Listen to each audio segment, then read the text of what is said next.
Ann and I just returned from our third pilgrimage to Spain, in which we hiked a part of the Camino de Santiago, also known as the Way of St. James. St. James was one of the 12 apostles. Legend claims that James, the brother of the apostle John, evangelized in Spain after the death of Jesus. When he returned to Jerusalem around the year 44 AD, he was beheaded by Herod Agrippa, thus becoming one of the first Christian martyrs. His friends snuck his body and his head out of Jerusalem, and he was taken to Spain by boat. He was buried on a hillside near Compostela, a city in northwestern Spain. The site was rediscovered around the year 813, and the news of the discovery spread throughout the Christian world. Soon, thousands of pilgrims started trekking to the site of his tomb in Spain. As early as the 10th century, the Way of St. James became a major pilgrimage route for medieval Christianity. In the 15th century, it was officially declared one of the 3 great Christian pilgrimages, along with Jerusalem and Rome. The Camino de Santiago is a network of pilgrims' ways or pilgrimages leading to the shrine of the Apostle James in the Cathedral of Santiago de Compostela. Pilgrims follow routes from France, Portugal, England, and multiple sites in Spain as a type of retreat for spiritual growth. Its modern revival and popularity stem from a 1957 book, The Road to Santiago, and the movie, The Way, starring Martin Sheen. St. James is the patron saint of Spain, and this name Santiago is the Spanish evolution of the Latin Sancti Iacobi, or St. James.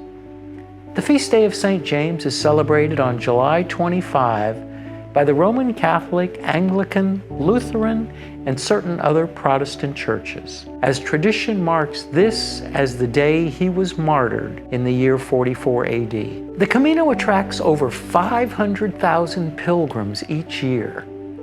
The French route across the Pyrenees and northern Spain gathers 2/3 of the walkers, but other routes are becoming more popular as pilgrims search for the way less traveled. The scallop shell, often found on the shores in Galicia, has long been the symbol of the Camino de Santiago.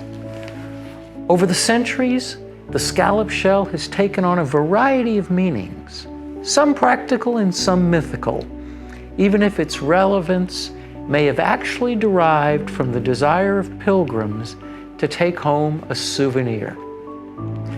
From its connection to the Camino, the scallop shell came to represent pilgrimage, both to a specific shrine as well as to heaven. The scallop shell symbol is used as a way marker on the Camino and is commonly seen on a pilgrim's backpack.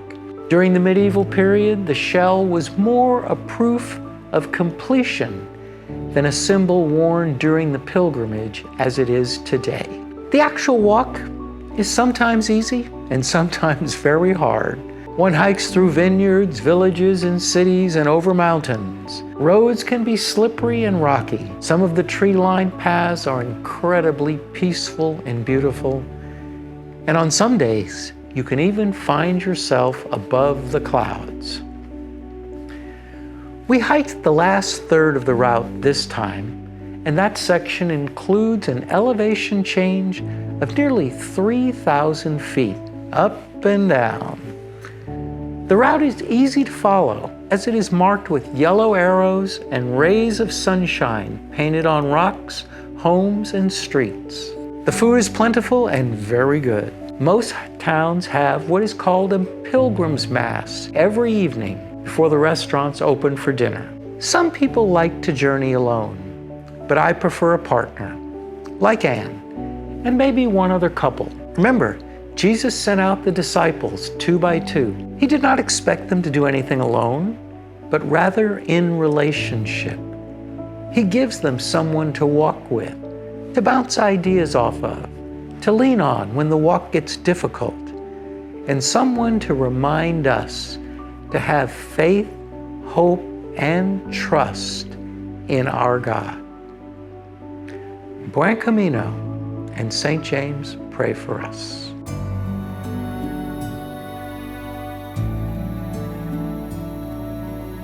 Please like, subscribe, and comment below. God bless you.